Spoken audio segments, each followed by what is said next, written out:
તો ચાલો જીરણિયા તલાવે જાઉં અને 33 કરોડ દેવીને મારા મૂછના મોવળે બંધવાન કરું.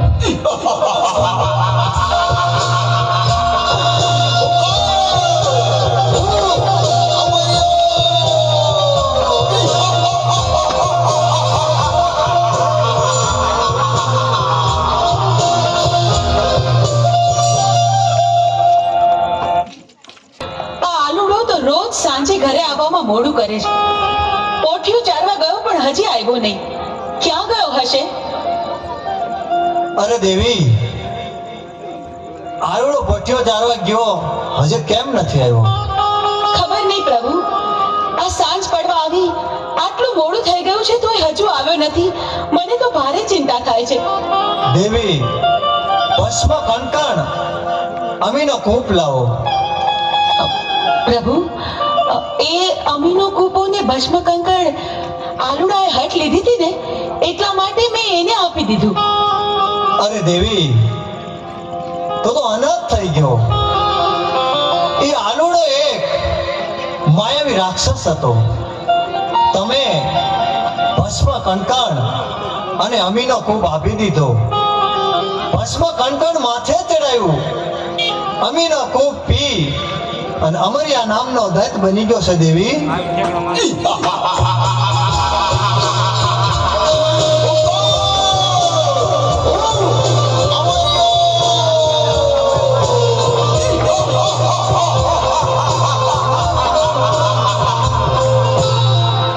હે લંગોટા, તારી પાર્વતી મને સોંપી દે. અરે રાક્ષસ, તો હું જેમ નાચું એમ મારી સાથે નાચ. શરત મને મંજૂર છે.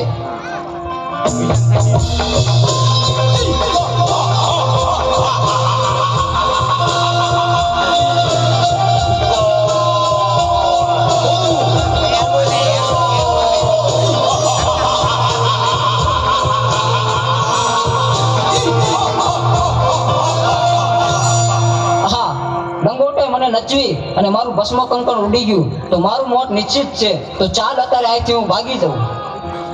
પ્રભુ, પ્રભુ, અમર્યો રાક્ષસ તો ભાગી ગયો. હવે શું થશે પ્રભુ? એ તો ભોળી પ્રજાને રંજાડશે. પ્રભુ, પ્રભુ, આનો કંઈક ઉપાય કરો. અરે દેવી, આનો ઉપાય એક છે.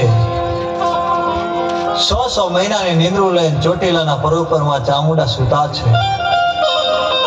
તો ચારણ જોગીને બોલાવું, એને જગાડે તો તેનું મૃત્યુ થાય.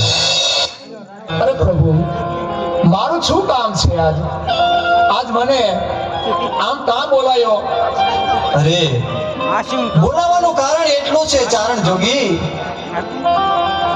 અમરિયા નામના દત્તે 33 મોક્ષના મોવડે બંધેવાન કર્યા હા છે. પ્રભુ. પૃથ્વી ઉપર હાહાકાર મચી ગયો છે. તો હાલે મારું ડમરું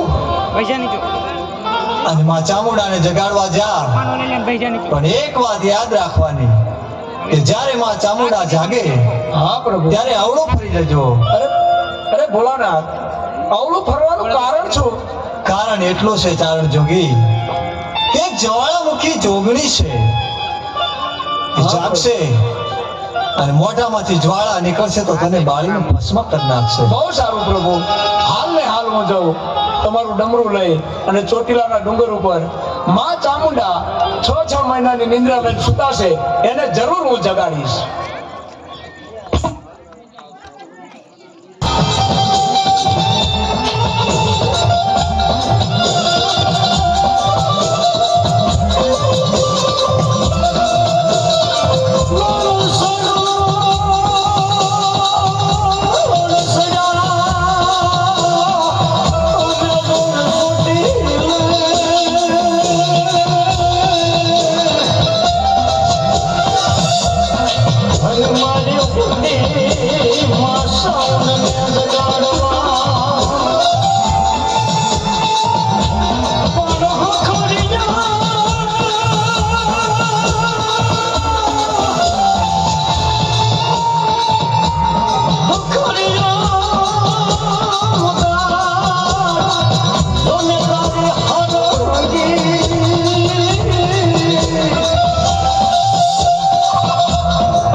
ચારણ જોગી, શું થયું?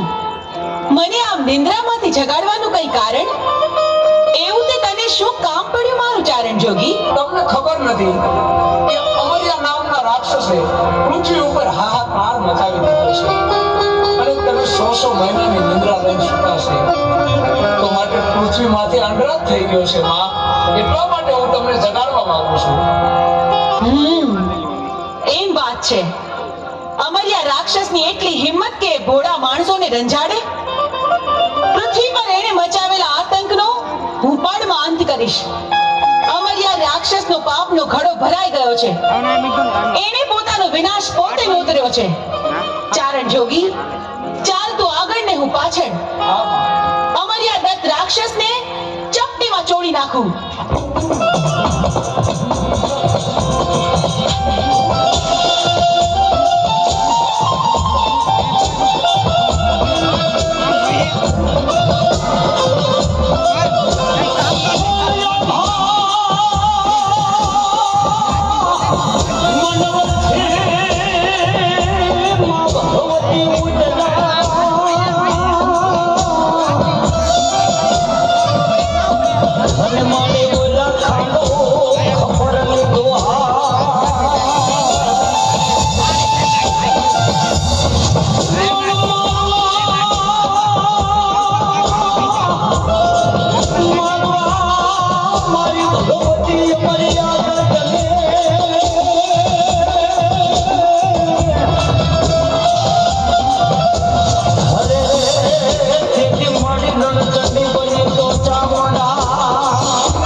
રાક્ષસની આટલી હિંમત કે એણે દેવ દેવી બંધનમાં રાખ્યા છે.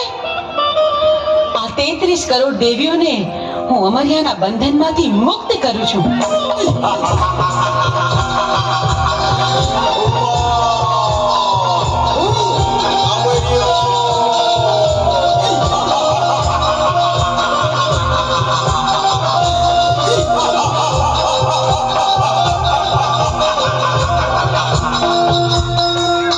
હા, 33 કરોડ દેવીને મારા મૂછના મોડાથી મેં બંધવાન કરી હતી, તો છોડનાર તું કોણ? એ 33 કરોડ દેવી દેવતાને તારા મૂછના મોઢેથી છોડાવનાર બીજું કોઈ નહીં, હું છું. ચંડમુંડને હણનારી દેવી ચામુંડ. તારા કુકર્મોએ હદ વટાવી. હવે તારો અંત નજીક છે. હું તારી સાથે યુદ્ધે ચડી તારો નાશ કરીશ.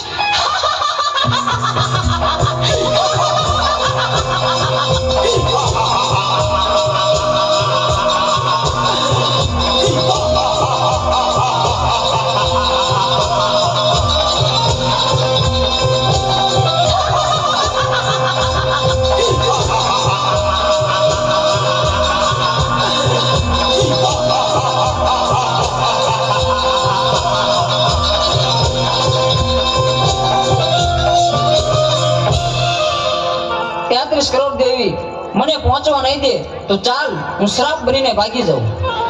અમર્યા, તું સાપ બની બનીશ તો હું તારી પાછળ નોળિયો બનીને આવીશ, પણ આજે તને જીવતો નહીં છોડું. ઊભો રે.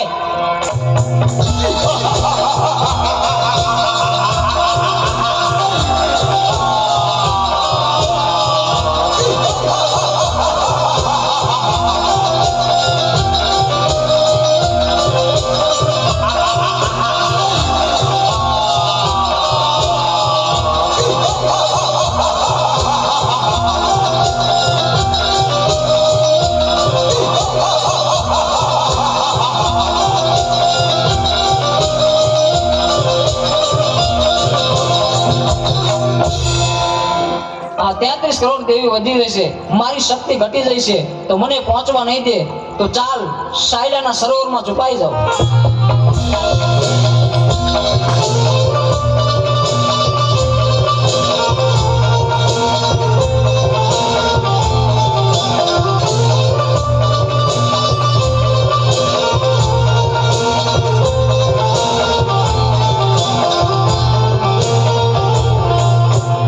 અમર્યા, ભલે તું સાયલાના સરોવરમાં સંતાયો, પણ મારી પાસે એનો પણ ઉપાય છે. મારી બહેનોની મદદથી તારો સંહાર કરીશ. બહેનો, અમર્યો રાક્ષસ મારાથી ભાગીને સાયલાના સરોવરમાં સંતાયો છે. હાલો, આપણે બધી બહેનો ભેગી મળી આખા સરોવરનું પાણી ખોબલે ખોબલે પી જાય. સાયલાના સરોવરને ચરણામૃત ન બનાવું તો હું ચોટીલાની ચામુંડ નહીં.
છુપાઈ ન શક્યો.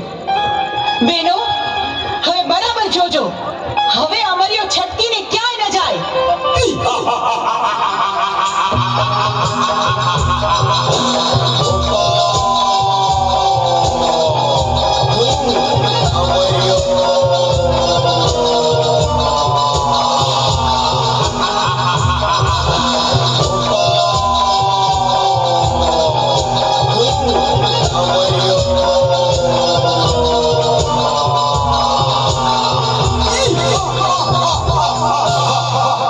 કરોડ દેવી વધી જશે અને મારી શક્તિ ઘટી જશે, તો હવે મને જીવવા નહીં દે, તો ચાલ સામે ગાયનું કરકું પડ્યું છે, તો એમાં સંતાઈ જાઓ, તો પણ અહીંયા કોઈ પણ દેવી નહીં આવે.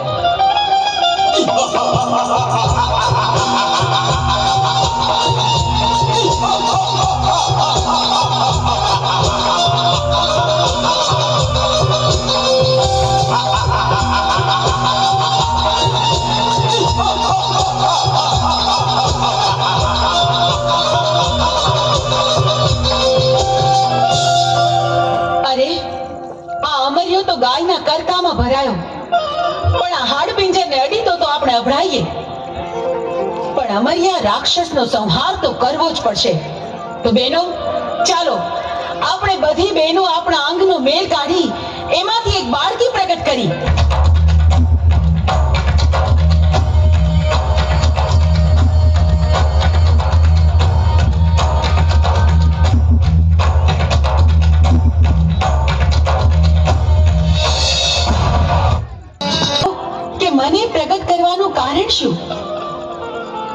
અમરિયો ગાયના હાડપિંજરમાં ઘૂસી ગયો છે. એને ત્યાંથી બહાર કાઢવા માટે તારું સર્જન કર્યું. જા જા તું તારું કામ સંપન્ન કર. ભલે માં, જીવી આજ્ઞા.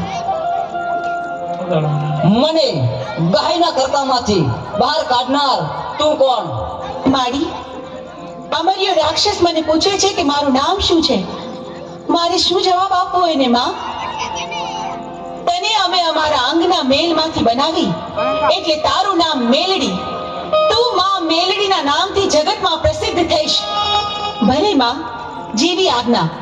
હું મેલડી હમણાં અમરિયાને ગાયના કરકામાંથી બહાર કાઢું છું.